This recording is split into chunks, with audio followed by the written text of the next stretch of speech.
Okay, April 9th today. I thought I would record a little progress video on my peppers starting now and maybe do it once every week or so. So for a little bit of background, I live in Saanich, BC. It's not very humid, it's very cold and miserable here, and most of all, it's not great for growing peppers. So because of that, the super hots that I usually like eating, ghost peppers, Carolina Reapers, that sort of thing, they aren't in stores.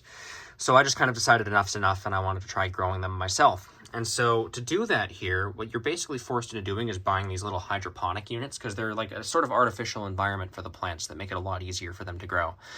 So this guy, the Let Pot Max, was about like $300 on Amazon, but it had good reviews, so I figured I might as well just pick it up. And the process for setting it up was actually very, very easy. You assemble this thing, it's more or less already put together, but there are a few extra things you do. You take Plant Solutions A and B up there, you mix them with water, pour them into a little tank that they've got on the side. You then buy a 10-liter reservoir, doesn't really matter what, I just picked the first camping thing that I saw at Canadian Tire, and then you hook it up via a tube that's very, very annoying to stick into the back of this thing. But you do eventually wiggle it in there, and so then it just supplies water to this main unit here. And this is apparently called hydroponics, which I did not even know existed. It's been working super, super well. And considering how little experience I have, I am very happy with how well this project has been going. Like for background, I'm about 10 days in here. This screen tells me all this. And I already have a couple of sprouts coming up. Now, supposedly this normally takes about 2 to 3 weeks, so it's very, very ahead of schedule, which is nice to see. So the Carolina Reapers so far are doing the best.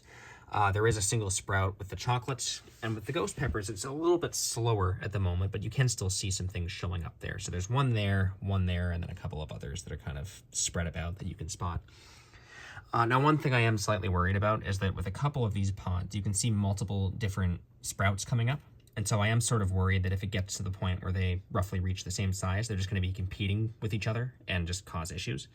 But I'm going to keep monitoring it. So far, it doesn't seem to be an issue, but it could possibly become one. So I'm just fully getting ready to yank one of the seeds out and then chuck it in the trash.